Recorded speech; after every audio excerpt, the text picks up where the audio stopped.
Perfecto. Bueno, pues hola equipo, un gusto saludarlos. Les damos la más cordial bienvenida y agradecemos su presencia en esta nuestra segunda charla con la neuropsicóloga Marcela Guevara Torres, directora de Neuropsicología Integral. Un gusto tenerte, Marcela, nuevamente en este espacio de desarrollo de fortaleza mental con esta charla titulada Lo que mi cerebro dice de mí, liderazgo y otros temas. Interesante, ¿verdad? Bueno, a lo largo de esta ponencia, Marcela dará respuesta a las preguntas expuestas en el chat, así como las enviadas en el registro, por lo cual los invito a escribir en el chat sus inquietudes. Marcela, bienvenida, iniciamos. Muchísimas gracias. ¿Me escuchan bien? ¿Todos estamos bien? Sí, yo escucho muy Sí, bien. Genial, sí. Buenas gracias. tardes. Hoy van a extrañar mi bella cara. Le platicaba hace un momentito a Esme que logré verlos, los puedo ahora yo ver. Quien quiera abrirme sus cámaras está genial. Y bueno, tristemente verán la presentación en un ratito y después volverán a verme para contestarles todas sus preguntas. Cuando yo comencé a hacer esta plática, sí, estábamos Esme y yo platicando y viendo qué cosas pudiesen crecer y hacer de esa empresa como algo mucho más personal y mucho más profesional. Y entonces yo hablo de cerebros, ¿no? O sea, yo hablo de la conducta y de las emociones. Y entonces se nos ocurría de que nosotros pudiésemos hablar de la importancia que es el cerebro, no solamente para el cuerpo y la biología y la neurobiología, sino para nuestras conductas, nuestro liderazgo y nuestra comunicación. Y entonces, precisamente por eso la hemos titulado Lo que mi cerebro dice de mí, y bueno, seguramente ninguno de ustedes se había dado cuenta. Quiero decirles que el cerebro se encarga de todo. Y de verdad, cuando digo que se encarga de todo, es total de todo. Es el CEO de toda la empresa que nosotros podemos decir que es nuestro cuerpo. El cerebro es el que se encarga de regular nuestras emociones. Ya hablaré de dónde está un poquito el sistema límbico. Se encarga de nuestra libertad, de lo que nosotros llamamos el libre albedrío, de lo que nosotros consideramos importante y no importante. Se encarga de almacenar las creencias de nosotros mismos, las creencias de los demás, las creencias del éxito y del fracaso. También se encarga de toda la comunicación, de la forma en la que nosotros nos comunicamos con nosotros mismos, porque es muy importante, y también la forma en la que nos vamos comunicando con el resto del mundo. También se va a encargar de las formas en las que nosotros aprendemos. Y entonces, si nosotros vamos englobando todas estas capacidades, podemos hablar de líderes, podemos hablar de gente exitosa, podemos hablar de equipos responsables de trabajo, podemos hablar de conectar y desconectarnos, hablando del rollo de trabajo, como platicábamos la sesión pasada en la ansiedad y el estrés. Nosotros tenemos que saber que aprendemos todo lo que está a nuestro alrededor y todo se traduce, se codifica en el cerebro. También de la forma y la manera en la que nosotros resolvemos los problemas. Y de cosas bien básicas que quizá vienen al tema como movernos, hablar, respirar.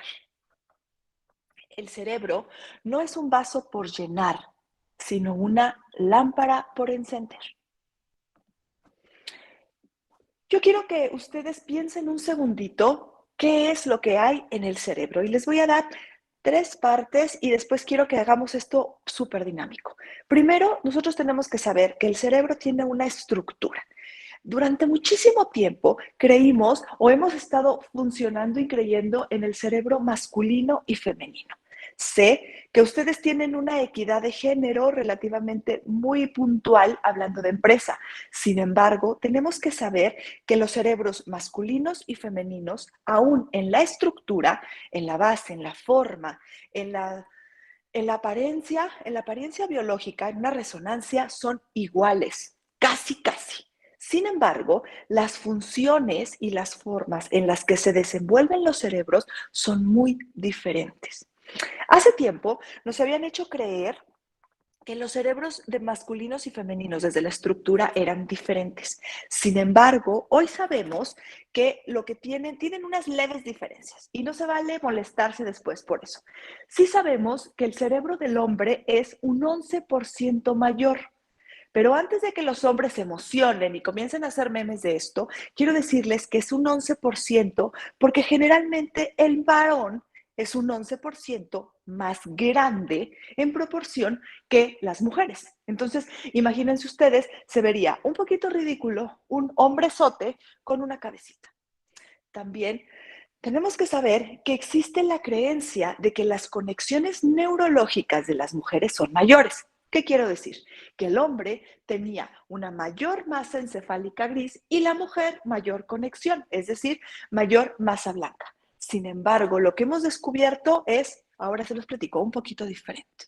Sin embargo, lo que sí sabemos es que hay zonas estructurales en el cerebro de la mujer que se desarrollan con una mayor afinidad, una mayor habilidad.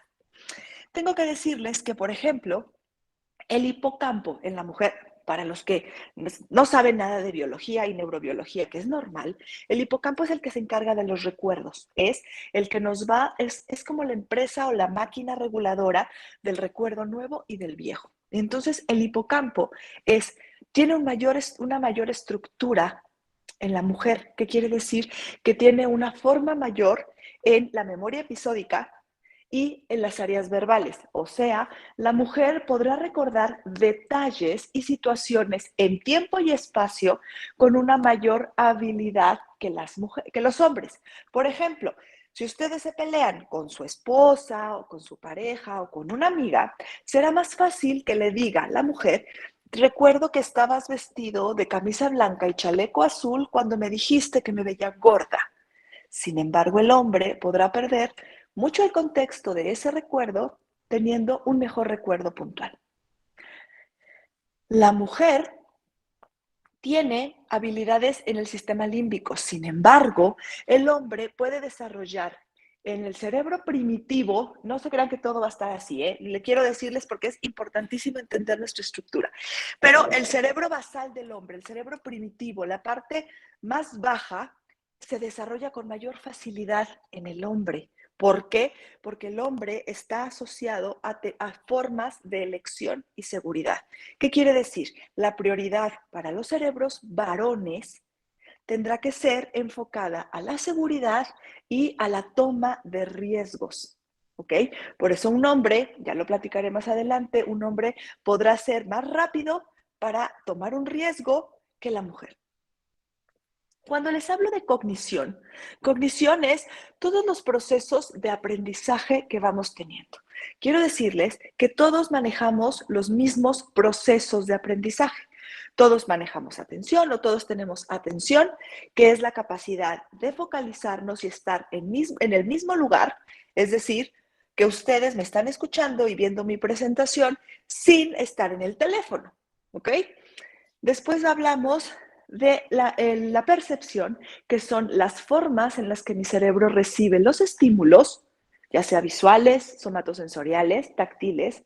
También hablamos en cognición cuando hablamos de memoria, ¿sí? Las ideas, los aprendizajes que tengo desde la memoria, las funciones ejecutivas, que son las cosas para resolver problemas, y obviamente el lenguaje, que es el que hace que nos comuniquemos, tanto el verbal como no verbal. Entonces, este rollo neuropsicológico sobre la estructura y la cognición nos sirve para saber qué tenemos dentro del cerebro, qué hay adentro de nosotros mismos. Lo que tengo que decirles es que nosotros también tenemos una forma de transmisión de habilidades. Algo que es bien importante. Habemos personas que nacemos con una sensibilidad mayor a cierta habilidad. Piensen ustedes en un basquetbolista, piensen en Michael Jordan. No me pidan de más jóvenes porque no sé. Piensen en Michael Phelps, por ejemplo, no sé si ustedes sepan, pero aquí en San Luis hay una academia de alto rendimiento y Phelps estuvo aquí un tiempo. Piensen en personas que han desarrollado sus habilidades de manera exponencial. Esas personas se ha demostrado que tienen una mínima, y lo vuelvo a decir, mínima sensibilidad mayor para ciertas capacidades y habilidades. Sin embargo, no podemos decir que es lo único que hay. Es súper importante que nosotros hablemos sobre las ideas que tenemos de nuestro aprendizaje. Si ustedes se sientan un segundo mientras me escuchan y cierran sus ojos, me gustaría que si quieren escribirlo en el chat, ay, pero no sé cómo ver el chat, pero bueno, ahora porque tengo la presentación, pero si no, abren su micrófono simplemente y quien lo quiera compartir. ¿Qué tanto tenemos nosotros idea de lo que sabemos, de las habilidades que tenemos y sobre todo de las cosas que nos cuestan trabajo? Por ejemplo, alguien que me pueda decir para qué es súper bueno, sin pena.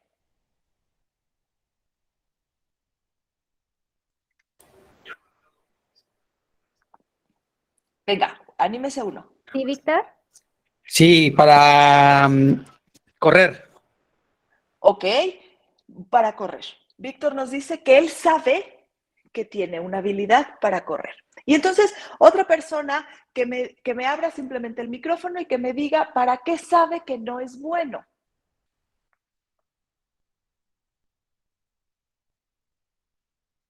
Para cocinar.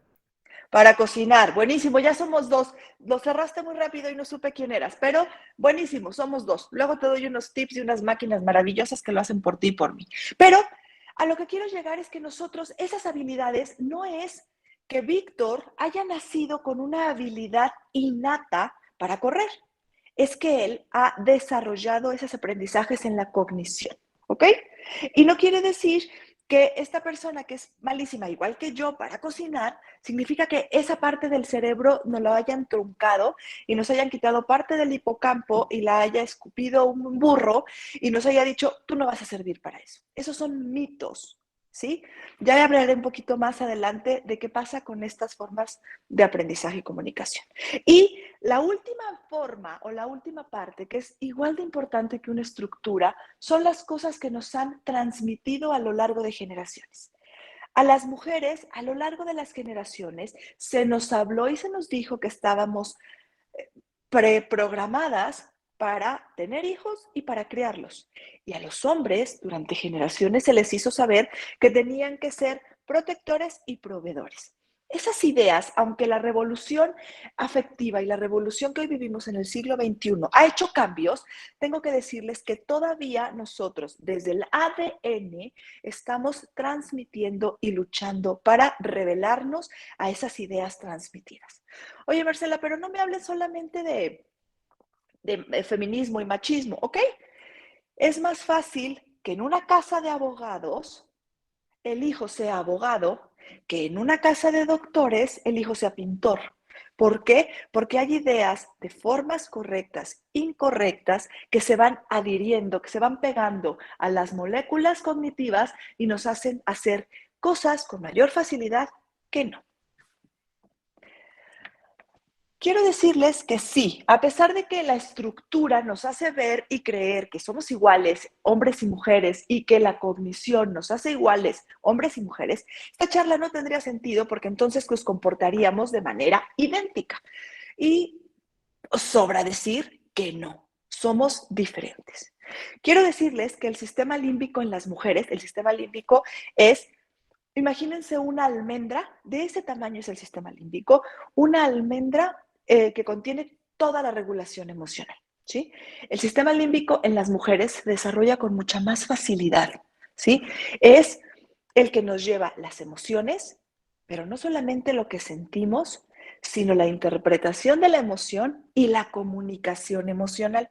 Nos han hecho mucha violencia verbal los medios de comunicación a través de la emocionalidad femenina. Sin embargo, es más fácil que una mujer de forma natural diga lo que siente, me siento agredida, me siento triste, me siento, a que un hombre hable desde su sentir.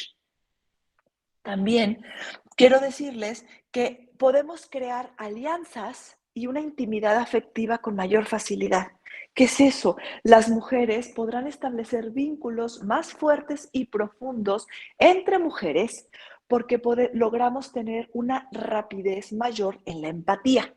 Por eso podemos ver grupos de mujeres que se asocian, que comadrean, que se la pasan mucho más aparentemente emocionales y cómodas que los varones. Los varones tienden a poner en el sistema límbico un cierre parcial. Oye, Marcela, ¿y por qué hablas de puras mujeres? No, no, ahí voy con los hombres. También podemos nosotros interpretar rasgos emocionales. ¿Qué quiere decir? Una mujer hablando de un recurso humano, hablando de una carrera o una profesión o un espacio de trabajo en el que tenga que reconocer caras y gestos, tendrá una mayor facilidad para crear un lazo funcional en eso. ¿Por qué? Porque se ha desarrollado a lo largo de la generación el reconocimiento afectivo y empático. Los hombres son más asertivos. No sé si alguien tenga alguna duda de lo que es asertividad. Asertividad es la capacidad que tenemos los seres humanos para decir lo que creemos y pensamos de una manera correcta. Correcta es sin agresión, o sea, sin agresión y con respeto. Los hombres son más asertivos. ¿Por qué? Pues porque el sistema límbico se desarrolla con un poco de mayor lentitud y le importa al hombre menos si se va a sentir fulanito porque le dijo que su correo no estaba lindo, o porque le importa menos que le haya dicho al compañero de trabajo que estaba pasando tal cosa o que había un engrane o un embarque que no funcionaba. Esas cosas los hacen más fáciles para tener una atención en el problema y no en la emocionalidad. También, hace un momento les hablaba del cerebro basal, que es el cerebro primitivo. Los hombres, al tener el cerebro basal con mayor conexión y desarrollo, es más fácil que sean más impulsivos. Y en eso tenemos dos formas: la impulsividad proactiva y la impulsividad restrictiva o violenta. La impulsividad proactiva es el que toma su equipo de trabajo y el que dice, vamos a resolver este problema, y hacemos una brainstorm y resolvemos y buscamos ideas y logran un objetivo desde el impulso. Y la impulsividad agresiva es el que se torna violento ante situaciones o respuestas repetitivas fuera de su control. También se muestran mucho más seguros ante los retos en una estructura cultural. El hombre aparentemente se sentirá más cómodo con su rol cultural sobre el hombre que la mujer. ¿Por qué? Porque su estructura ha cambiado poco a lo largo de las generaciones. La estructura de la mujer se ha transformado en 90, 100 grados al día de hoy. De nuestras abuelas o bisabuelas a lo que hoy somos como mujeres, hemos tenido mucho más cambios que los hombres. Y eso ha provocado en la trascendencia cultural que nosotros tengamos más conflicto en estas transiciones como mujeres. Lo que sí quiero decirles, y de verdad es súper importante, porque siempre que hablo de cerebros masculinos y femeninos, podemos hablar de armas de doble filo. Lo que definitivamente los hombres no son agresivos. Los hombres no son violentos. Los hombres no son insensibles. Los hombres son emocionales. Los hombres son vulnerables. Los hombres son humanos, igual que la mujer. La mujer no es histérica, no está loca, no es hipersensible como si fuese eso una debilidad emocional. Ya por ahí les adelanto que hablaremos una de intuición que está genial, una charla de intuición, pero la mujer tiene sus habilidades emocionales bien plantadas igual que los hombres, y es respeto y educación que tengamos la responsabilidad de desarrollarnos desde la individualidad y desde el conocimiento. Por eso ustedes hoy están aquí, porque están teniendo la oportunidad de conocer a su núcleo laboral y también a su núcleo familiar. Porque entonces todos ustedes al llegar a casa le van a decir a su esposa, a su esposo, a su pareja o hasta al perro con el que comparten la vida, que los amamos, yo amo a mi perro, les quiero decir que ustedes les van a decir, fíjate que hoy entiendo, querido esposo, que tienes emociones y que muchas veces desde la cultura y desde tu generación o desde tu historia familiar te dijeron que era malo, pero hoy quiero decirte que está bien. Fíjate, compañero de trabajo, que yo hoy entiendo que también tienes miedo, que tienes el miedo bien plantado, igual que cualquier mujer. Y quiero decirte que está bien manifestarlo, porque somos humanos y somos emocionales.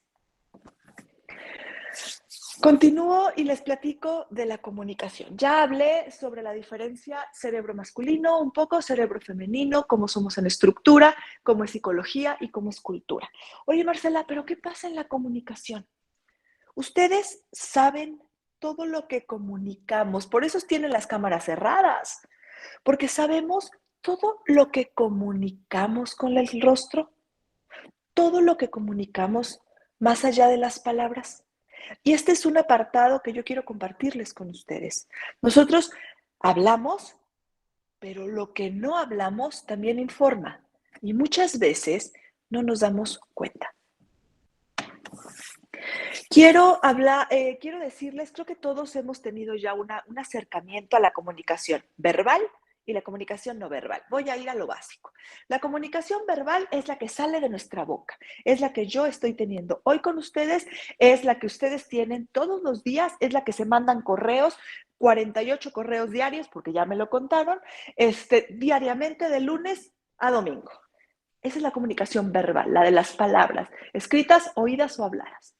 Sin embargo, existe una que es igual de importante, que es mucho más sutil, y esa se llama la comunicación no verbal.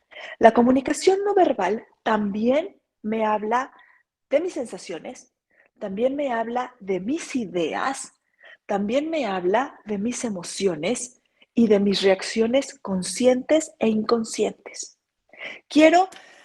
Voy a hacerle así un segundo. Aquí tengo algunas abiertas. Ábranme todos los que se animen por un segundo sus cámaras. Bien, ¿todos ven así las caritas chiquitas igual que yo? Sí. Genial. Ok. Felipe, ¿me pudieras decir cómo ves a Rafael? Hablando de su comunicación no verbal. Venga, no te chivias, Rafael. Vas muy bien. Rafael, a ver, ¿dónde estás, Rafael? Haz la mano. ¿Qué tal, Así. Rafael? Pues mira, yo a Rafael lo veo sonriente, tranquilo, atento. Ok. Está trabajando. Ahorita está escuchando, ¿no? Pero se ve que está en la oficina. Ok. Ese es mi punto de vista. Genial. Muchísimas gracias, Felipe. Muchísimas gracias, Rafael. Lo hiciste genial. Te ganaste una estrellita. Bien. Por ejemplo, déjenme, voy a girar un poquito aquí. No sé cómo se muevan. Solamente veo algunos. Los que se conectaron primero son los ganadores. Quiero ver. Hay personas que desde nuestra comunicación no verbal pudiesen mirarse más atentas que otras. Oye, Marcela, ¿y eso qué quiere decir? ¿Que no les está importando la charla? Bueno, quiero creer que sí les importa. Lo que quiero decirles es que la comunicación verbal nos habla de los periodos de atención que tenemos. Imagínense en una junta en donde están 20 personas, no más porque hay COVID todavía, estamos 20 personas en una reunión y de repente alguien empieza a bostezar. ¿Qué quiere decir el bostezo? Comunicación no verbal. Alguno por ahí. Marisela, por ahí vi tu nombre. Que es algo que no me interesa. Ok, ¿no? Por ejemplo. ok. Marisela diría, si yo empiezo a bostezar es porque algo no me interesa. Marcela pudiera decir, esta pobre está desvelada. O necesita su cerebro una mayor cantidad de oxígeno porque la persona que está hablando la está durmiendo. Espero que no sea su caso, chavos. ¿Se salvaron? Por ahí porque ya cerré las cámaras. Entonces, quiero decirles que la comunicación no verbal nos hace conocer y entender a otros, a muchas otras personas.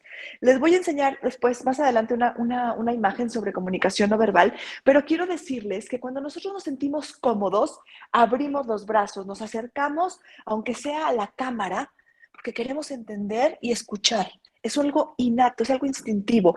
Cuando nosotros nos sentimos contentos, sonreímos y nos acercamos a la persona que aparentemente nos está haciendo sonreír. Cuando estamos enojados, nos alejamos, aunque sea de la cámara, de esa persona. Cruzamos los brazos, podemos llegar a fruncir el ceño y esa es comunicación no verbal. También quiero decirles que las mujeres somos mucho más sensibles a la comunicación no verbal. Yo utilicé 2 hombres y no fue por el azar en el ejercicio anterior, sino es porque sé que el hombre, si ustedes escucharon a Felipe, era mucho más descriptivo. Él se ve que está bien, que está atento, que está trabajando, que está en su oficina, me está describiendo la acción que estaba teniendo Rafael. Sin embargo, una mujer me puede hablar e interpretar mucho más rápido una comunicación no verbal. Se siente aburrido, me dijo Marisela. Se quiere decir que no está cómodo o que se está aburriendo en la comunicación. ¿Ok? Los hombres buscarán equilibrar la comunicación y la libertad para llegar a acuerdos. ¿Qué quiere decir? A los hombres les cuesta más trabajo reconocer su comunicación no verbal y entonces tendrán que tomar otros recursos, sobre todo los verbales, para poder equilibrar su inteligencia emocional y saber qué es lo que el otro quiere decirle. Por último, siguiente es la conciencia en la comunicación. Yo quiero decirles que nosotros muchas veces somos conscientes de nuestras palabras. Marcela, en este momento, está siendo consciente de la información que les está dando. Tiene aquí un pequeño acordeón, pero la mayoría de sus cosas y de las ideas vienen de su cabeza. Cuando no soy consciente de lo que estoy manifestando, es cuando mi cuerpo habla por mí. Cuando siento miedo y brinco, aunque yo sabía que iba a pasar algo en la película, o cuando estoy en una discusión y trato de mantenerme calmada, pero que me lleva la tostada, mi lenguaje no verbal habla. Y entonces yo tengo que tener conciencia en la comunicación. Yo tengo que, a partir de hoy, todo el equipo de Wellnex tiene que saber, o por lo menos intentar, tener congruencia en la comunicación. Si yo me siento molesto y mi lenguaje no verbal está detonando molestia, es mucho más fácil que yo exprese, me siento molesto porque Marcela empezó a las 5 y yo llegué 5:05, que fingir que no hay molestia y mis palabras me digan no y todo mi cuerpo esté diciendo que sí. Hay un libro buenísimo que luego le pasó a Esme, nada más que me recuerda, que se llama Comunicación no verbal y cómo detectar las mentiras. Y de ese libro está basada una serie que se llama Lie to Me. No sé si alguien por ahí en su momento la vio, antes de que los de streaming nos comieran los canales. Y es sobre un señor, así tipo muy erudito del reconocimiento no facial, se daba cuenta de las personas cuando mentían, aun cuando un detector de mentiras decía que no mentían. Entonces, así de importante es la comunicación no verbal. Tenemos que tener conciencia de saber qué estamos queriendo decir o de lo que estamos tratando de decir, aunque no lo digamos. Y la última y la más importante es la empatía. La empatía es, desde mi perspectiva neurocognitiva y profesional, la herramienta que hace que las puertas del mundo se abran. Un empresario hace negocios desde la habilidad cognitiva, ya hablaré del neuroliderazgo, pero también desde la empatía.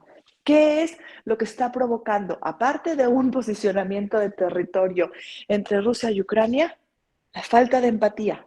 ¿Qué es lo que está haciendo que todo el mundo se volque en la atención de Ucrania? La empatía. La empatía sería la forma en la que yo veo y siento desde mi lenguaje verbal y no verbal la necesidad afectiva de los otros. Oye, Marcela, buenísimo, pero ¿qué tiene que ver con una empresa? Todo. Porque para tener una empresa funcionando necesitamos tener inteligencia emocional. Se oye y se dice muchísimo de qué es la inteligencia emocional, pero ¿alguien me puede decir qué es la inteligencia emocional?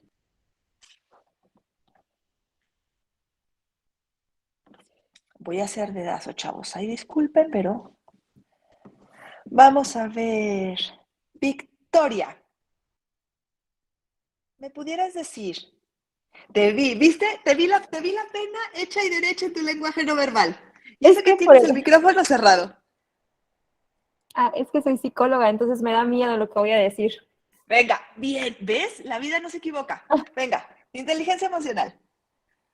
Bueno, desde mi punto de vista y no dar como algo tan teórico es saber o ser consciente de tus emociones y sobre eso proyectarlo. Padrísimo. Ven, la psicología es la herramienta del siglo XXI. Gracias, Victoria. Y mira, tu lenguaje no verbal me dijo muchísimas cosas. Muchas gracias. Víctor, ¿me dirías tú, por favor, para ti qué es la inteligencia no verbal? Diga, la inteligencia emocional, perdón.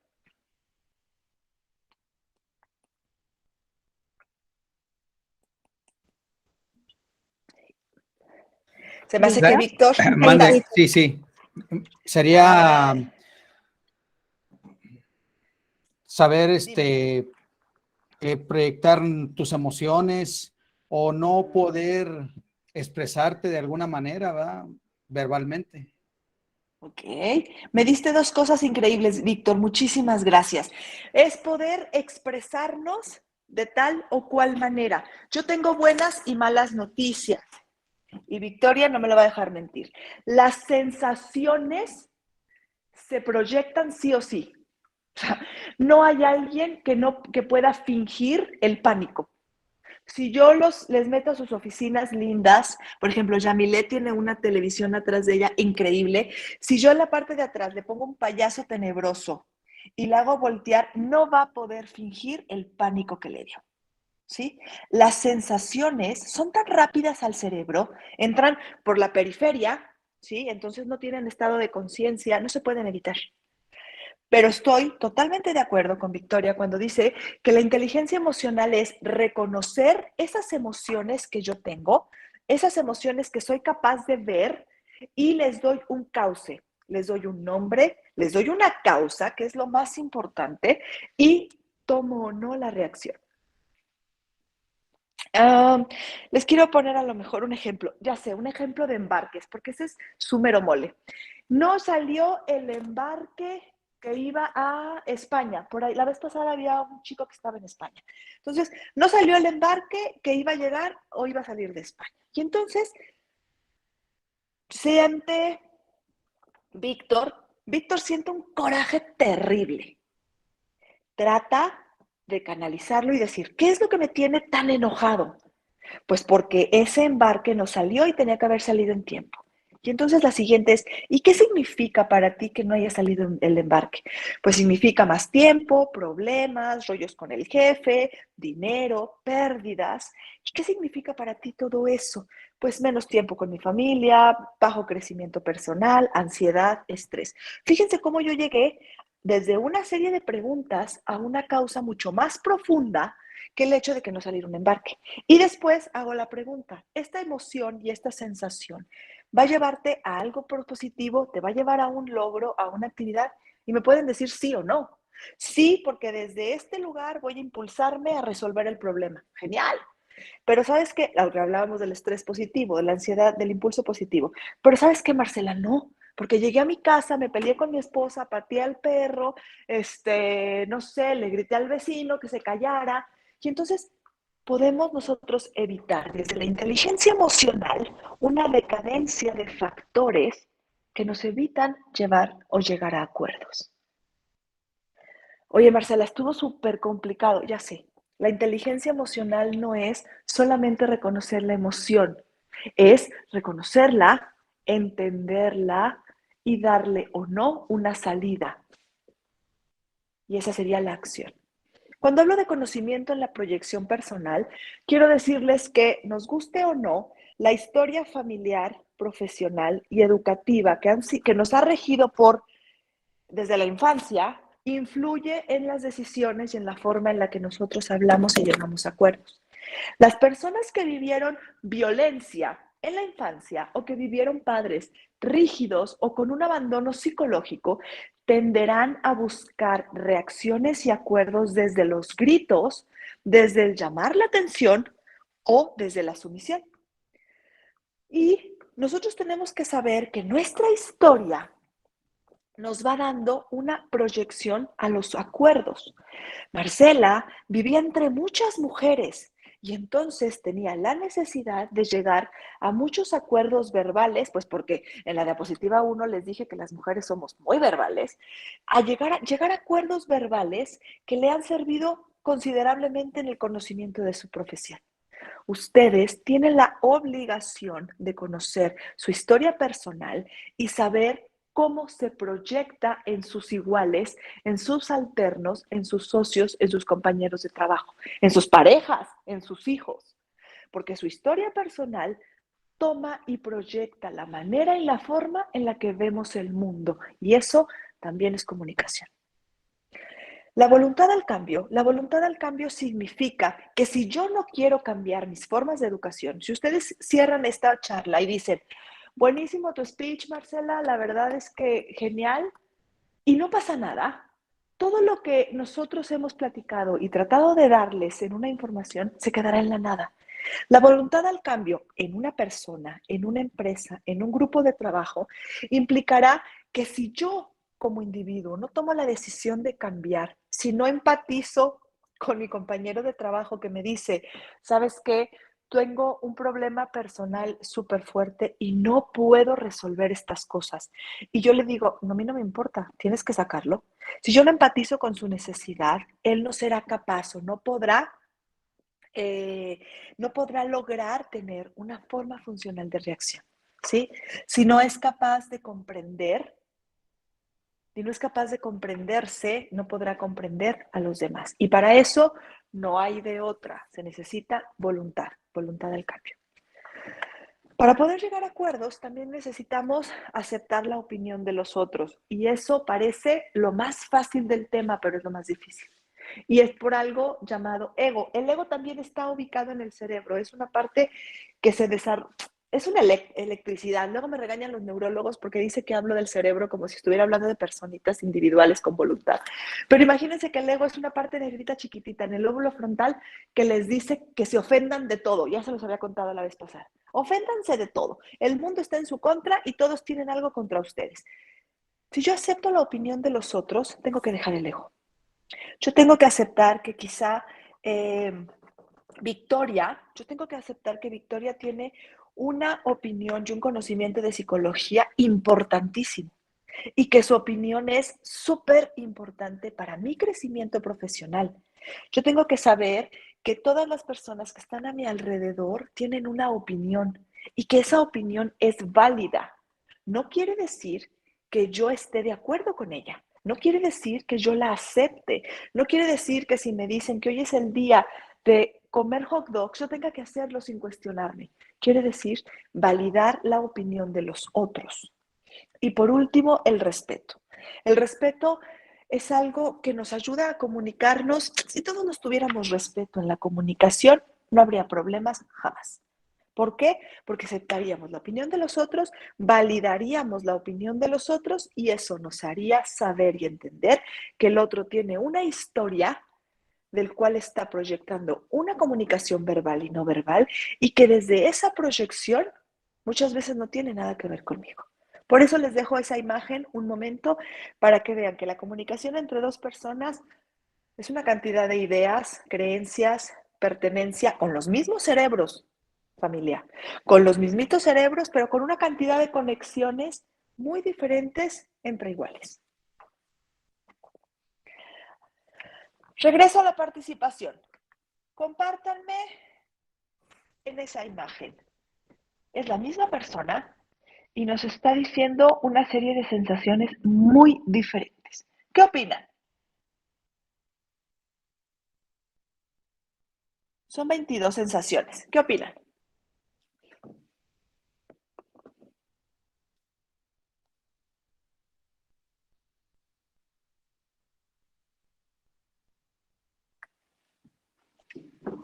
A ver, Es que Víctor. sí. Pues que algo les está pasando a esa persona, ¿verdad? En esas diferentes sensaciones. Ok. Víctor dice, esa pobre mujer la ha pasado fatal en los últimos días porque tiene una serie de sensaciones que ya no sabemos ni qué hacer con ellas. ¿Es correcto? Sí, afirmo. Ok. Déjenme, voy a sacar otro nombre un segundo. Disculpen.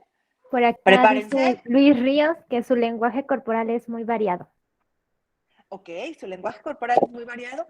Eso nos pasa en las horas de... ¡Ay, genial! Yo puedo ver los mensajes. Eso nos pasa en las horas de trabajo.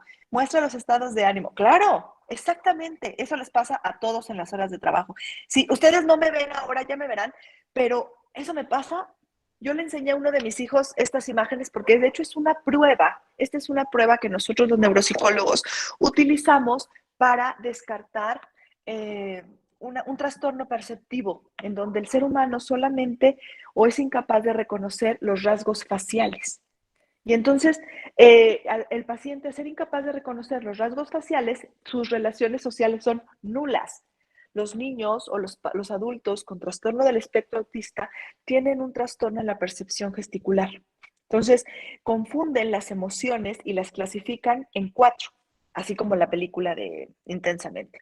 Enojo, miedo, tristeza y desencanto. Y felicidad, ¿sí? Entonces, desde esas sensaciones están todas clasificadas, pero efectivamente, como lo comentaban, son muchas sensaciones, desde el enojo, desde la ira, desde el susto, desde la sorpresa, desde la molestia, ¿sí? Y se van graduando de formas distintas. Entonces, esto lo hace el cerebro y esto es nuestra responsabilidad, no evitarlo, es imposible evitarlo, pero sí reconocerlo y respetarlo. ¿Cuántas veces, piénsenlo un segundo, cuántas veces hemos hecho un comentario que da una reacción de este tipo en el otro y nos da igual?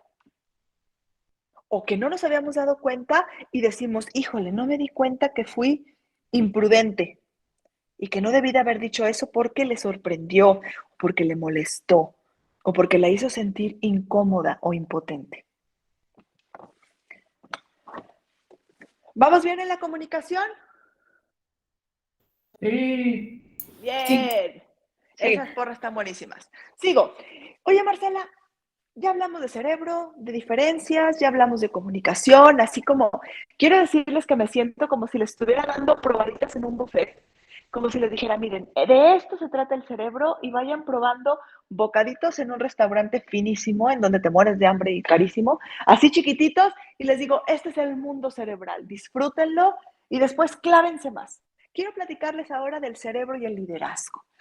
Es un tema que ahora tiene un auge impresionante. No sé si ustedes estén familiarizados con la palabra neuromarketing, neuroliderazgo, neuropublicidad, enfoque neuroventas. Entonces, híjole, ya todo tiene que ver con el cerebro. Entonces, el tema primordial de aquí es el liderazgo. El cerebro de un líder nace o se hace. Y entonces, antes de preguntarles y que todos me contesten y me digan, la verdad se hace por el impulso y el esfuerzo, quiero que se planten un segundo y de verdad. Contéstenme si quieren en el chat. El liderazgo, ¿hace un líder o se hace?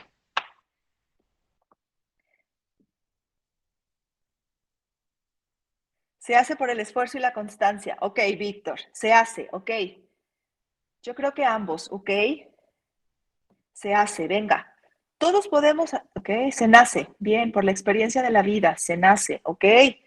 Tenemos, se nace, bien, gracias. Tenemos como respuestas como muy equilibradas. ¿Se nace o se hace? Y entonces, se hace, pero también hay habilidades que ayudan. Bien, muy de acuerdo. Se hace cuando se desarrollan ciertas habilidades. Ok, ¿están? Gracias por la participación. Tengo que decirles que los sentí a unos muy sinceros y a otros como si estuviéramos en una clase esperando que el profe le dé la respuesta correcta. Así que efectivamente, hay de los dos. Se nace, pero también se desarrolla y se hace. Quiero darles un poquito de 3 partes importantes. Para que nosotros podamos hablar de un líder, tenemos que hablar de neuroliderazgo. Híjole, esa es una palabra que de verdad que está rembombantísima y ustedes la buscan y de verdad que es como wow. El calendario, ¿cómo se llama? El diccionario español debe de haberla escrito con letras en oro porque se oye rimbombante. El neuroliderazgo, simplemente en palabras coloquiales y casuales, es de lo que yo les he dicho desde que me paré a platicar o a hablar en esta charla hasta ahorita. Eso es el neuroliderazgo.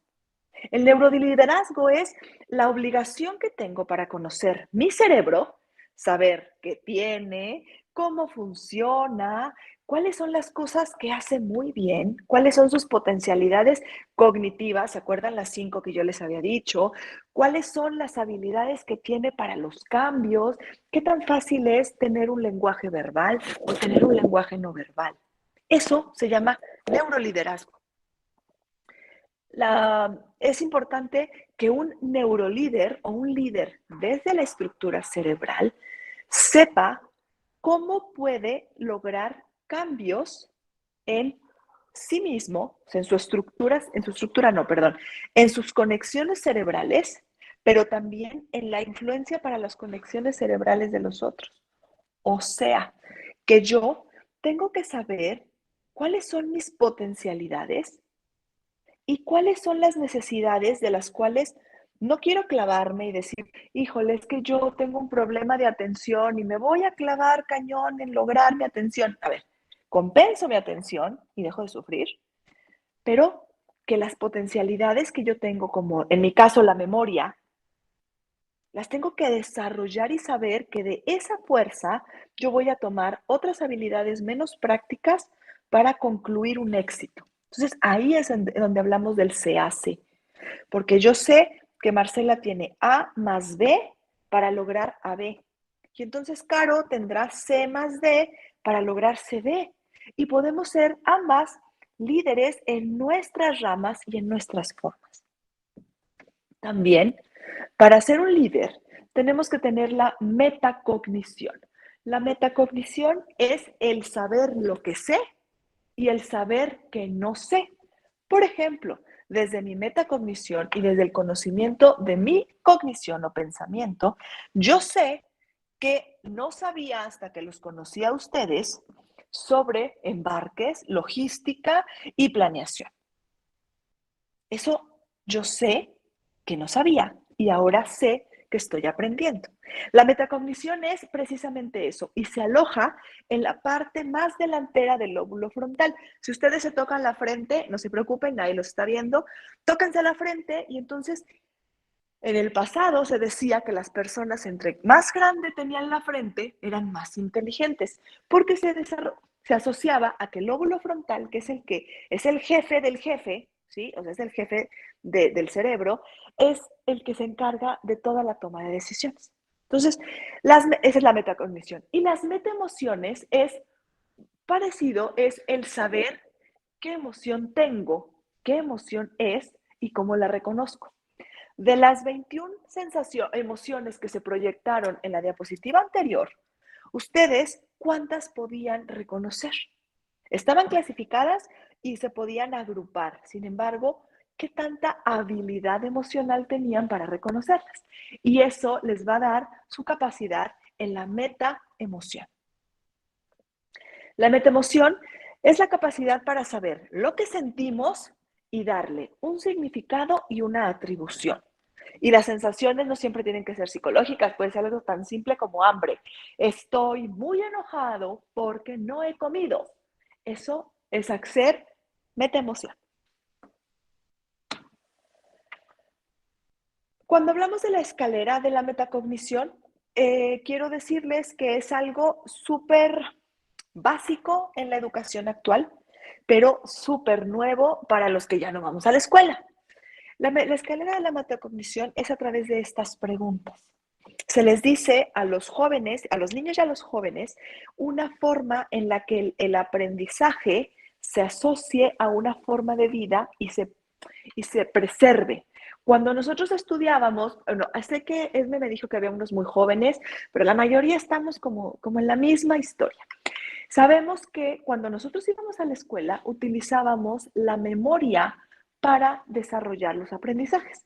Te vas a machetear las tablas del 1 a la 12 y te las tienes que saber de memoria porque si no tienes 0. ¿Cuántos se identifican con ese aprendizaje? ¿Muchos o poquitos? A ver, espérenme, ahí voy otra vez.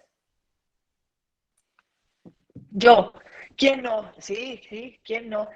Ok, yo sé, muchísimos, ¿no? Ahora, ¿quién se identifica con el aprendizaje de escalera? Ahí va de regreso. En donde vamos a hacer un aprendizaje significativo basado en estas preguntas. Hoy he aprendido del cerebro, ¿sí? ¿Qué he aprendido? He aprendido ideas y conceptos. Es como la clasificación. Ideas y conceptos. Pues he aprendido lo que ustedes quieran decir. ¿Qué habilidades he mejorado? Con este aprendizaje del cerebro, ¿qué habilidades han mejorado? Pues quiero mejorar mi habilidad de la memoria, porque me dio muchísima envidia que Marcela tenga una muy buena memoria, o quiero mejorar mi habilidad emocional porque me estoy dando cuenta que no reconocí las sensaciones. Alexitimia se llama el trastorno perceptivo en el que no reconocemos las sensaciones. Perdón, mi cerebro así se va de rápido. Quiero aprender más de las sensaciones o de las emociones, o quizá quiero ser más creativa. Porque de todo lo que se me quedó en esa presentación, lo más lindo eran los cerebros de colores. Entonces, las habilidades que he mejorado o que quiero mejorar son la parte 2 o el escalón 2 de nuestra metacognición. ¿Cómo lo he aprendido? Y cuando yo digo cómo lo he aprendido, es desde el ambiente perceptivo, yo aprendo por el oído, por los ojos, por el gusto, por el tacto, por la kinestesia, ¿sí? Pero también, ¿qué tipo de recuerdos he asociado? Yo asocié lo que dijo Marcela con lo que me pasó cuando estaba ya chiquita y cuando hice no sé qué, ¿ok? Entonces, ¿qué recuerdos o qué cosas he asociado para llegar a este aprendizaje? ¿Para qué me ha servido? Y esa, como una retribución y una contribución personal, es la que a mí más importa. ¿Para qué he hecho esto? ¿Para qué me ha servido? ¿Cuáles son los comportamientos, los cuestionamientos o las acciones que van a mejorar después de este aprendizaje? Y la última, ¿para qué me vale? O sea, ¿qué uso puedo darle?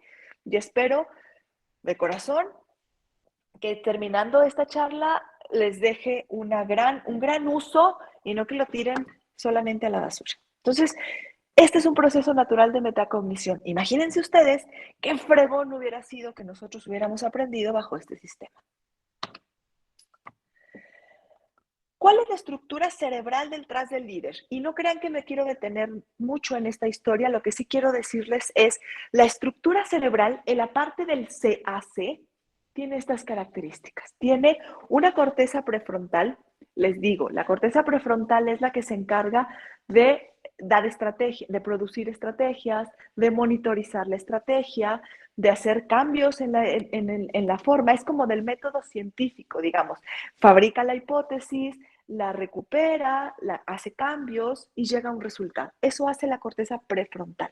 Es como el CEO del CEO. También tiene una habilidad para la gestión de los cambios. Una parte del cerebro llamada dorsolateral es la flexibilidad a los cambios. Un chiquito, un adolescente con un trastorno de déficit de atención es rígido, porque la parte del frontal que va a los cambios le cuesta mucho más trabajo proyectarla o hacerla flexible, ¿sí? Se llama flexibilidad cognitiva o flexibilidad mental. Y es cuando nos empezamos a dar cuenta que nos vamos a caer y cambiamos de lugar. Cuando me estoy dando cuenta que no estamos teniendo una correcta comunicación en la logística para llegar al embarque a España, y entonces hago un cambio. Cuando estoy notando que tengo un problema con mi equipo de trabajo porque no hay una empatía en la comunicación o hay una falta de reconocimiento emocional y los acerco y reconozco y hago un cambio, ¿ok?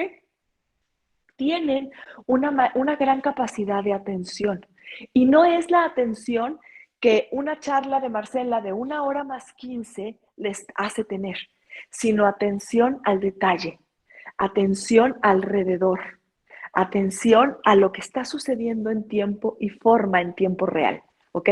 No a la atención sostenida, que es la que pido en esta plática, sino una atención en general.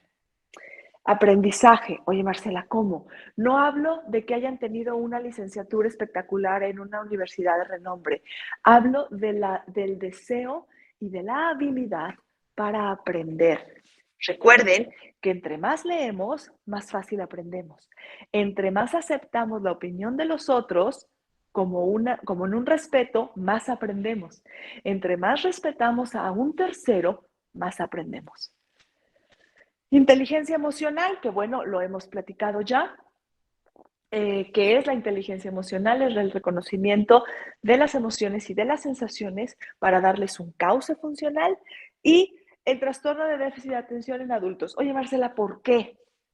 Las personas con trastorno de déficit de atención han desarrollado en un buen prospecto, no en un prospecto enfermo que no se evoluciona, que pueden ser grandes líderes. ¿Por qué? Porque son personas que que generan una gran demanda afectiva en los otros.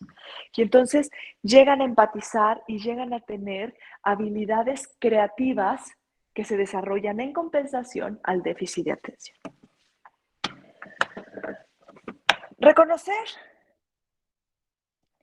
que mi cerebro, o sea, quiero como ir cerrando esta historia para reconocer que mi cerebro tiene una individualidad. Sí, si yo les tomara fotos a sus cerebros, me saldrían los mismos tamaños, unos con un poquito más de masa, de masa gris que otros, todos con infartitos cerebrales que ni nos hemos dado cuenta que existen, pero todos en su estructura serían iguales. Si yo les hago una tomografía funcional que se prenden, es como una foto en donde se van prendiendo las zonas del cerebro dependiendo de lo que están haciendo, se activarían prácticamente igual en todas las cosas. Si todos oímos una canción, se nos van a prender las mismas áreas cerebrales. Sin embargo, tengo que saber que tienen una individualidad personal. ¿Por qué yo no he vivido lo mismo que Caro, o que Esme, o que Marcelina, ¿sí? O que Victoria? Y que cada una de nosotras hemos tenido un aprendizaje y una creencia diferente. Y eso nos hace diferentes en el equipo. Es algo absurdo que los equipos de trabajo se formen desde iguales. Ya no estamos en la secundaria en el que solo mis amiguis y que todas hacían la letra bonita y que todas eran buenas en mate. Realmente los trabajos, cuando funcionan, el trabajo en equipo es cuando hay diversidad de aprendizaje y diversidad cerebral. Que necesitamos una voluntad para mejorar nuestras creencias, nuestros pensamientos y nuestros comportamientos. Y le añadiría humildad. La humildad para generar esa voluntad de creencias, pensamientos y comportamientos. Elegir o no pensar diferente es elegir mejorar estas situaciones tanto personal como profesionalmente. Y por último, que las recompensas tendrán que ir en sintonía y en proporción de los cambios. Si yo quiero cambiar o que mi equipo, desde siendo el líder, cambie y mejore, tengo que escuchar sus necesidades y desde esas necesidades fabricar sus mejoras, sus recompensas. Si yo llego con un niño de tercer grado y le digo, sácate puros dieces y voy a empezar a pagar la universidad, me va a mandar por un tubo. Pues, ¿qué quiere un niño de tercero de primaria pensar en la universidad? Sin embargo, si le digo, sácate puros dieces y vamos a ir al cine y a comprar un helado, va a esforzarse más. Siempre tendrá que ser la recompensa en proporción a lo que sucede a nuestro alrededor. Y por último, por si no lo sabían, ya no existe la inteligencia. Hoy sabemos que tenemos 8 inteligencias múltiples. Esas inteligencias múltiples quiere decir que podemos ir creando combinaciones de ellas, pero que nuestros cerebros, desde esa estructura funcional, nos irá dando. Simplemente se las leo para poder darle inicio a las preguntas. 1, intrapersonal. Somos esas personas que tenemos habilidad para relacionarnos con otras personas y tener empatía e inteligencia emocional. La interpersonal es la que, fíjense cómo van cambiando de colores, es la que nos hace empatizar de manera rápida, profunda y efectiva con otros. Es una de las más importantes para generar líderes. La naturalista es esa que mira y proyecta el cambio climático, la naturaleza, el reconocimiento de la especie y de la vida como lo más importante. Y quiero decirles que había sido la menos valorada hasta ahora. La inteligencia naturalista tomará un renombre desde estas épocas hasta las siguientes 4 generaciones. La lingüística es la que se le darán muy bien las cosas que tengan que ver con la comunicación verbal. La lógica matemática es la que nos han enseñado toda la vida, los que tienen habilidades de resolución de pensamiento y habilidades matemáticas. La visoespacial es la de la percepción en el espacio y tiempo. Y por último, la corporal, que en este grado sería Michael Phelps. Son esas personas que desarrollan habilidades corporales fuera de la serie. Y la musical. Seguramente saben de alguien o han conocido a alguien que toca espectacularmente cualquier instrumento. Ay, me faltó la última, pero era muy linda. quiero decirles así, y cerraba así, si mi cerebro llega a acuerdos, la voluntad que tengo para hacerlo, deberá de hacerlo también. Muchísimas gracias, en verdad, por su atención. Regreso aquí. Ya me van a ver. Aquí estoy, voy a prender mi cámara. Ok. Aquí estoy ya. Listo. ¿Cómo vamos?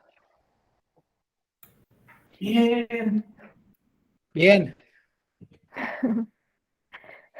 A ver, voy a empezar. Bien, ya despertaron. No, sí los vi. Quiero decirles que los percibí más atentos que la primera. A lo mejor ya conforme vayan pasando nos vamos a ir conociendo un poco más. Les quiero hacer paso a las preguntas que me compartieron. Sí, las voy a leer y voy a ir contestando. Dice, ¿se puede programar el cerebro para desconectarse del trabajo? Sí. Se llama trabajo desde la procrastinación. Creo que sí tenemos una charla sobre procrastinación y Sí. ahí hablaré más como eso. Pero sí, efectivamente, lo dijiste perfecto. Programar. El cerebro se programa. ¿Sí? Se programa, déjenme así porque los veo muy raro. Así. El cerebro se programa igualito que como programamos otras cosas y entonces efectivamente sí. ¿Cómo lograr mantener un cerebro activo con energía después de una jornada laboral? Ejercicio y alimentación. Alimentación no quiere decir comer, alimentación necesita nutrición. Si ustedes quieren tener energía después de una larga jornada de trabajo, necesitarán hacer ejercicio de manera regular, dormir bien, claro, Víctor, por supuesto, era mi parte 3, pero el dormir bien muchas veces no depende de nuestros hábitos, depende de nuestros hábitos, pero depende también de nuestras situaciones previas, porque el sueño es de las cosas que más se trastorna en el estrés. Pero comer bien y hacer ejercicio son 2 actos de voluntad. Si tú comes saludablemente y haces ejercicio, tendrás más energía y dormirás mejor. ¿Qué hace la música en nuestro cerebro? La música activa la zona, miren, ya me ven, genial, la zona parietal, que es la zona de la percepción, y activa en muchos casos la zona frontal. Cuando lo que nosotros hacemos en el lóbulo frontal es interpretar. La gente que sabe de notas musicales, se activa la zona del frontal y del lenguaje, porque el lenguaje es de notas. Entonces, sí, la música lo que hace, puede hacerla enfocarse. Hay unas playlists en Spotify buenísimas que se llaman Brain. Yo uso una que se llama Brain Food y otra que tienen como el enfoque de concentración y son geniales. Se las recomiendo de verdad muchísimo y si quieren, con muchísimo gusto, yo se las hago llegar a través de Esmeralda para que pueda compartírselas, tanto el libro como las playlists. ¿A qué hora del día nuestro cerebro funciona mejor? Por la mañana. Excelente pregunta. De que sale la luz del sol, o sea, desde ya van a ser aquí en San Luis como desde las 6:30 ya estamos con luz del sol hasta mediodía, que es aproximadamente las 4 de la tarde. A partir de eso, conforme va bajando la luz, el cerebro primitivo, que está aquí atrás, nos dice que es hora de empezar a descansar. ¿Ok? ¿Por qué nuestro cerebro a veces nos sabotea? Ay, esa está bien buena, pero ¿a qué te refieres? El cerebro te sabotea, pero te sabotea desde la conciencia. Es decir, no te sabotea la voluntad, te sabotea... ahorita te contesto lo de las noches. El cerebro no te sabotea, el cerebro no es un diablillo que te pique las costillas. Tú programas a tu cerebro a que los actos de miedo pesen más que los actos de afecto o los actos de liderazgo o los actos de motivación. Y eso es lo que te lo sabotea. Espero haberte contestado y si no me vuelves a decir. ¿Por qué unas personas funcionan mejor en la mañana y otras en la noche? Las personas que funcionan mejor en la noche es porque se acostumbraron así, porque tenían dificultades para dormir y empezaron a hacerse nocturnas y comenzaron a cambiar el ciclo vigilia-sueño. Entonces, no podemos evitar envejecer físicamente. ¿Cómo lo hacemos para mantener un cerebro joven? Buenísimo, ahorita te lo digo. Pero entonces empezaron a hacer cambio de ciclo vigilia-sueño y entonces eso provoca que el cerebro se acostumbre, como el que rola turnos, que se acostumbre a dormir durante el día y a trabajar en la noche. pero es por eso, es una maña que hicimos cerebralmente desde un inicio. Cerebro viejo, cerebro joven. ¿Quieren ayudar a hacer un cerebro joven? Ejercicio, alimentación, sueño, enfrentamiento cognitivo. ¿Qué es eso? Aplicaciones que no sean el Candy Crush, de verdad. O sea, aplicaciones que tengan razonamiento lógico, matemático, aplicaciones de atención. Hay juegos de entrena tu cerebro. Hay un juego que les encanta a mis hijos que se llama Brain Test, así tal cual, Brain Test, que es de acertijos. Eso llena el backpack. Yo soy especialista en personas mayores, por si no lo sabía. Entonces, dentro de las cosas que nosotros les pedimos a las personas mayores, antes de llegar a la tercera edad, desde los 35 en adelante, que empiecen a llenar su backpack. Lectura, leer un libro nuevo, o por lo menos 3 libros al año, que es lo que un mexicano promedio lee un libro al año. Un inglés, no les quiero errar, pero creo que lee 10 libros al año. Entonces, leer hace que los recursos cognitivos no envejezcan y la herencia, el sedentarismo. Si eres sedentario, eres más propenso a una herencia. El jugar ajedrez, muchísimo. El jugar ajedrez ayuda mucho siempre y cuando siga siendo un reto. O sea, si juegas en la computadora o juegas con personas que te reten, genial. Pero si juegas con alguien que siempre le ganas, el cerebro lo automatiza, como el correr. Ya se me fue quien me dijo de correr. Pero si tú solamente corres y no incrementas tu velocidad y tu distancia, el corazón se acostumbra. El cerebro le manda gracias, Víctor. El cerebro manda la orden de acostumbrarse. Y entonces gastas cada vez menos energía porque estás habituando al cerebro a correr lo mismo en el mismo lugar. Lo mismo funciona con el ajedrez o los juegos de mesa. Todavía no hay nada. ¿Por qué nuestro cerebro a veces ya?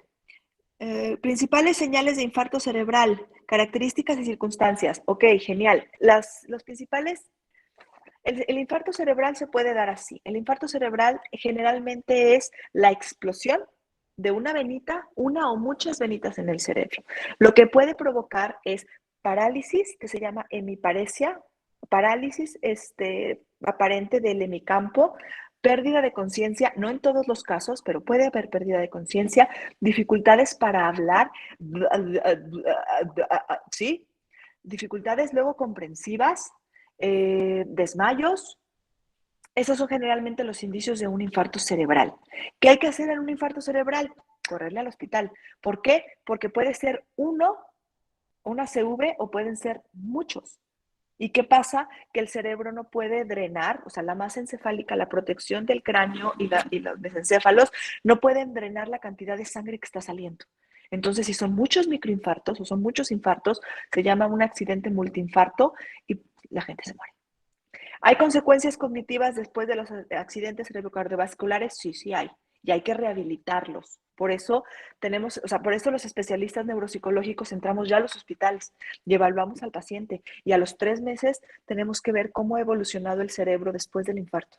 Porque puede haber consecuencias corporales, o sea, que se quedan con dificultades de movimiento, se quedan tónicos, o puede haber dificultades de lenguaje y de memoria, que son los más comunes.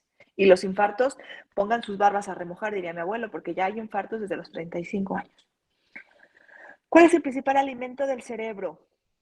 Buenísima pregunta. Si me hablas de alimento como tal, los alimentos verdes, todo lo que sea naturaleza verde, desde el matcha, que está ahora muy de moda, la espinaca, la selga, todas las cosas verdes. Si me hablas de suplementos, te puedo decir que lo que más funciona del cerebro es, se me fue su nombre, omega.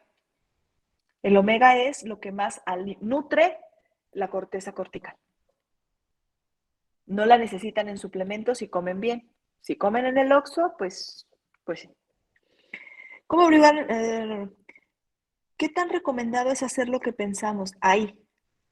No entiendo la pregunta. ¿Qué tan recomendado es hacer lo que pensamos? Pues depende de lo que pienses. Eso ya es como muy personal. Si estás pensando en matar a alguien, pues te recomiendo que pares. Pero si estás pensando en crear hábitos nuevos, en crear una afición nueva, pues síguele, te va a ir a genial. ¿Cómo programar nuestras obligaciones laborales separando las civiles? Vamos a hablar también en una de las pláticas sobre el tiempo y la procrastinación y cómo el factor tiempo influye. Pero el mejor tip que yo les puedo dar es estar en el tiempo presente, prestar atención en el lugar en el que estás. ¿Qué te quiero decir? A ver, si estamos en una charla con Marcela, estoy en una charla con Marcela. Si no me salgo, nadie se va a quejar, nadie se va a enojar. Pero si estoy leyendo un libro, estoy leyendo un libro. Si estoy facebookeando, facebookea. Vi un episodio y me acordé muchísimo de ustedes que se llama En pocas palabras. Para los que ven Netflix, el episodio 1 se llama, En pocas palabras se llama la serie, y el episodio 1 habla sobre cómo tenemos muchísimas dificultades para prestar atención.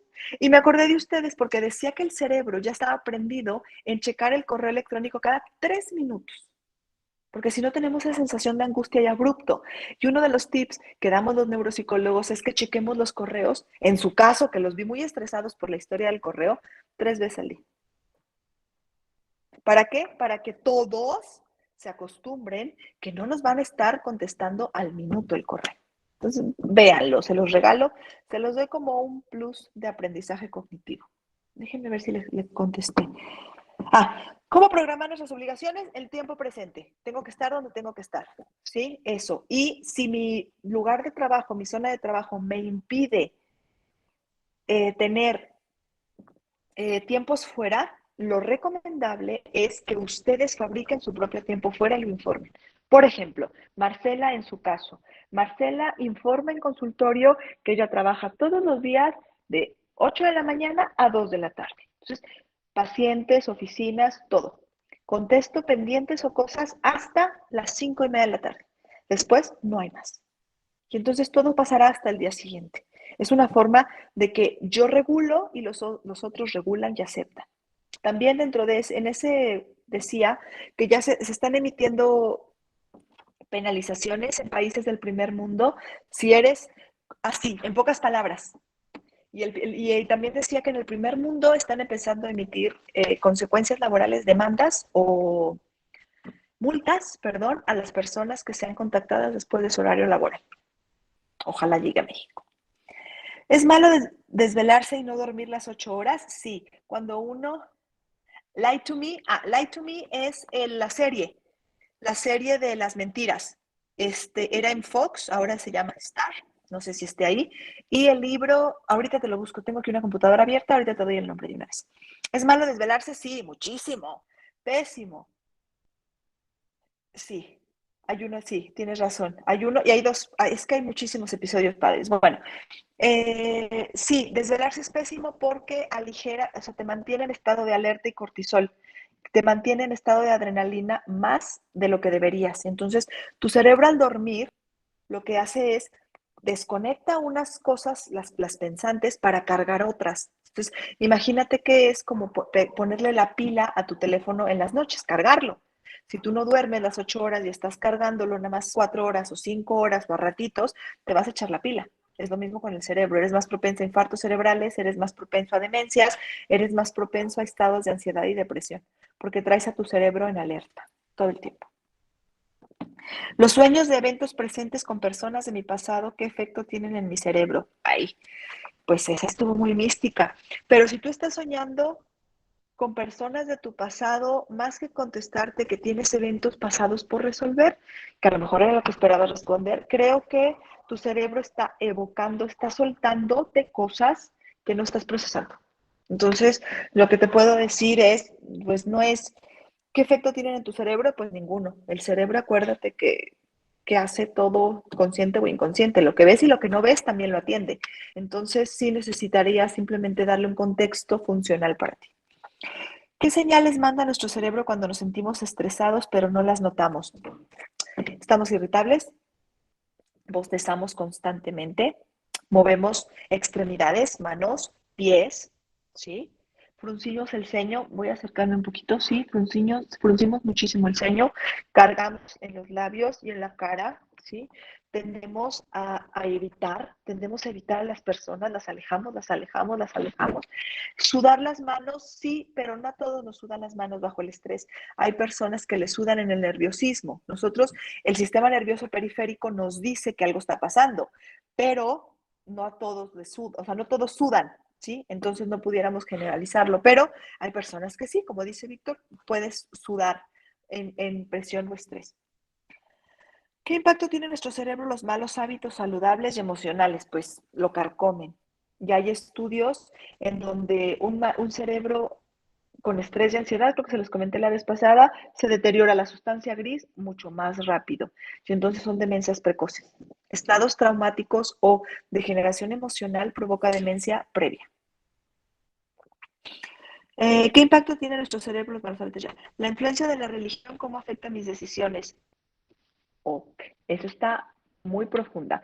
Influye mucho dependiendo, o sea, influye el grado de tus creencias. Por ejemplo, si tú consideras que la creencia religiosa va por encima de tu creencia cognitiva, cultural, moral o familiar, pues eso es lo que te va a influir. Esa es la carga mayor que va a tener. Entonces, la pregunta iría más enfocada a ti. ¿Qué tanto tu carga religiosa influye en tus decisiones? Porque no es una generalidad. Habrá personas que aquí el rollo moral no le venga tan bien y que no crean tanto, que no sean tan estrictos con su religión. Y habrá otras personas que sean la base de todas sus decisiones. ¿Qué recomendaciones hay para poder descansar bien y no pensar en el trabajo por la noche? Una libretita, se los daba la vez pasada, una libretita donde vamos a anotar todos los pendientes. Apaguen la televisión media hora antes para dormir. Atenúen la luz, ¿sí? O sea, ya van a estar en la habitación. Bajen las luces, bajen cortinas, o sea, eviten estímulos externos fuertes. Pongan el teléfono en silencio, escuchen una música relajante y pónganse a leer. ¿Es cierto que de tanto repetir algo sobre nosotros nos programamos y lo hacemos? Sí, sí, pero, o sea, si estamos hablando así como de la ley de la atracción y esas cosas, sí, pero tengo que creer en ello. O sea, yo puedo decirme, soy rubia de ojo verde, no tengo ojos verdes, ¿eh? Soy rubia de ojo verde, soy rubia de ojo verde, soy rubia de ojo verde, no va a cambiar. O sea, no va a ser que mis hijos tengan los ojos verdes. Pero si yo me digo, soy muy capaz y trabajo en sentirme y en metas para sentirme más capaz, claro que sí, el cerebro aprende a través de la repetición. Entonces, no es magia, tú necesitas convencerte de lo que estás repitiendo es algo que estás haciendo real. ¿Es bueno? Pues depende de lo que quieras. Si tú te acuestas en la cama y dices, quiero un trabajo fregón, quiero ganar muchísimo dinero. El otro día vi un meme donde estaba Homero Simpson hincado rezando y decía, Diosito, por favor, que me levante y que sea millonario y flaco. Y tenía, no sé, te voy a inventar una bolsa de KFC al lado. Pues no, por mucho que quieras, no va a pasar. ¿Ok? Entonces hay que tener congruencia en los procesos naturales. Son todas. ¿Alguna más?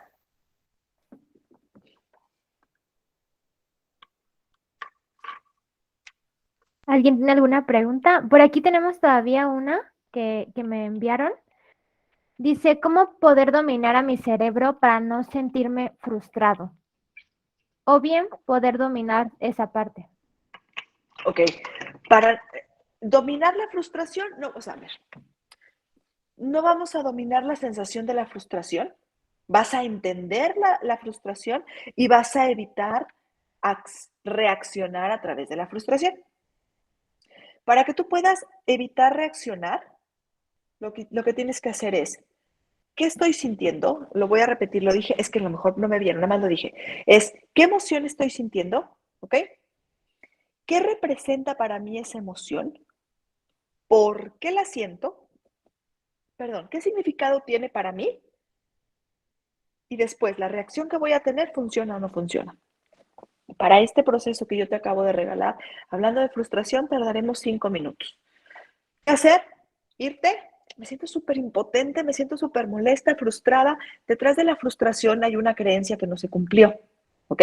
Me siento frustrada porque yo quería tomarme un Starbucks mientras platicaba con ustedes y no pude. Estoy molesta, estoy frustrada porque yo tenía una expectativa que no se cumplió. Entonces, si tú haces ese proceso, y le vuelvo a decir, la sensación la siento, eso no la puedes quitar.